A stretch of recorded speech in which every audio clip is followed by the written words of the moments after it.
Hello বন্ধুরা, তোমরা সবাই কেমন আছো? আশা করি ভালো আছো। আমিও ভালো আছি। আমার আরেকটা নতুন ভ্লগে তোমাদের সবাইকে স্বাগত। আর এখন বাজে প্রায় 7:30 মতন। সবাইকে গুড মর্নিং। এখন থেকে কাজবাজ করা স্টার্ট করে দিয়েছি। তো মেয়ে এখনও ঘুমাচ্ছে। আর মেয়ে ঘুমানো মানে ঘুমিয়ে থাকতে থাকতেই আমি সব কাজগুলো করে নিই। কারণ ও ঘুম থেকে উঠে খুব মানে জ্বালায় বলতে ও একটু কোলে উঠতে চায়, ও কোলে থাকতে চায়। ওর জন্য বাড়িতে তো আর কেউ নেই, আমারই তো কোলে নিয়ে ওকে একটু ঘুরে বেড়াতে হয়। ওর জন্য আমি ও ঘুম থেকে ওঠার আগেই কাজগুলো সব সেরে নিই।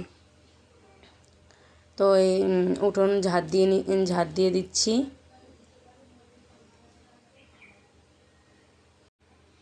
উঠোনটা ঝাড় দেওয়া কমপ্লিট হয়ে গেলে তারপরে আর যা যা কাজ বাকি আছে ওইগুলো সব করে নেব।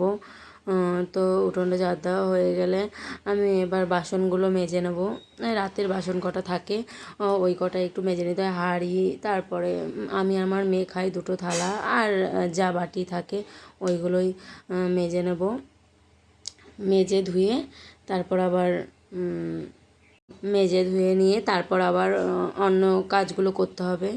সকালে যেই সব কাজ থাকে বাসি কাজগুলো ওইগুলোই।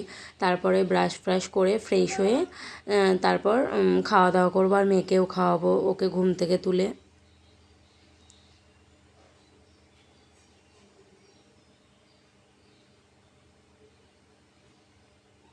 এই যে 3-4টে বাসনই হয় আমার সকালবেলা, কারণ শুধু রাতের বাসনগুলোই।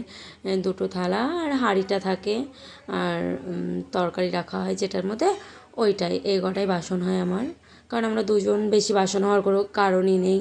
আর যেই দিন রাত্রিবেলা কিংবা সন্ধেবেলা অন্য খাবার ফাবার করি সেই দিন আবার একটু বেশি বাসন হয়। তবে কালকে কিছুই করা হয়নি, তো ওর জন্য বাসনও সেরকম একটা হয়নি।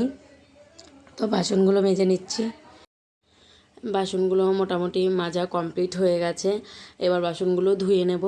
ধুয়ে তারপরে আর যা কাজ আছে ওইগুলো করে নিয়ে তারপর নিজে ফ্রেশ হয়ে তারপর ঘরে ঢুকবো। তো এই এই হাঁড়িটা মাজা হলেই তো বাসনগুলো মাজা কমপ্লিট হয়ে যাবে। এবার বাসনটা ধুয়ে নেব। ধুয়ে তারপর একটু জল ঝরাতে দিয়ে তারপর আমি অন্য কাজ করব।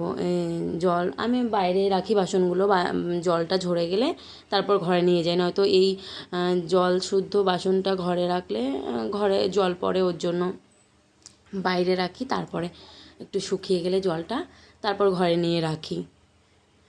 তাই মোটামুটি বাসন ধোয়া কমপ্লিট হয়ে গেছে।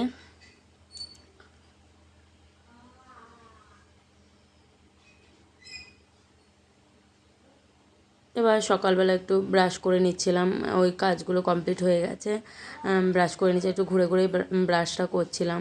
মেয়ে যেহেতু ঘুম থেকে ওঠেনি ওর জন্য আমি একা একাই ব্রাশ করছিলাম। নয়তো ও যদি ঘুম থেকে মানে উঠে পড়ে যেদিন আমার ব্রাশ করার আগে, তো ও বলবে যে চলো মা একটু রাস্তার থেকে ঘুরে আসি, রাস্তায় গিয়ে একটু ব্রাশ করি।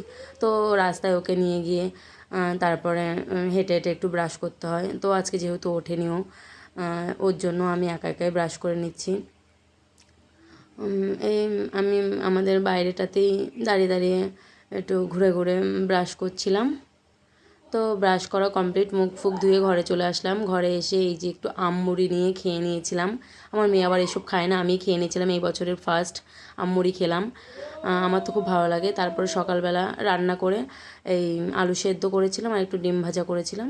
তো এই আলু সেদ্ধ আর ডিম ভাজা দিয়ে ভাত খেয়ে নিয়েছিলাম। তারপর আর ভিডিও নেওয়া হয়নি। তো এই যে দুপুরবেলা একটু আম মাখা করছিলাম। তো মাখাটা আগেই করে নিয়েছিলাম, কারণ মেয়ে বলছিল খাবে, ওর জন্য মেয়েকে আগে লঙ্কা ছাড়া তুলে দিয়েছিলাম। তারপর আমি লঙ্কাটা ডলে নিচ্ছিলাম লঙ্কা দিয়ে, কারণ টক টক জিনিস একটু ঝাল ঝাল না হলে ভালোও লাগে না। তো আম মাখা তো আমার খুব প্রিয় একটা জিনিস। তো এই বছর বোধহয় এটাই শেষ আম মাখা, কারণ আর কাঁচা আম নেই, সব আম পেকে গেছে। তারপরে আর ভিডিওটা নেওয়া হয়নি। দুপুরে খাওয়া দাওয়া করে ঘুমিয়েছিলাম, তারপরে নেওয়া হয়নি। সন্ধ্যেবেলায় যে মেয়েকে পড়তে বসিয়ে একটুখানি ভিডিও নিয়েছিলাম, মেয়েকে পড়তে বসিয়েছিলাম, তো ওটাই তোমাদেরকে দেখাচ্ছিলাম। ওকে সন্ধ্যেবেলা একটুখানি নিয়ে বসি আমি পড়তে, কারণ অভ্যেসটা তো করাতে হবে, বড় হয়ে গেছে। আর এমনি টিউশনি পড়ে, তোর মানে পিসিমণি দিয়ে গেছে লিখতে, হোমওয়ার্কগুলো করাচ্ছিলাম বসে বসে। তো তারপরে এই যে খাওয়া দাওয়া করে বিছানায় চলে এসেছি। তো তোমরা প্লিজ আমার ভিডিওটা দেখো, কমেন্ট করো, আর সবাইকে গুড নাইট। আর আজকের মতন এই পর্যন্তই ভিডিও।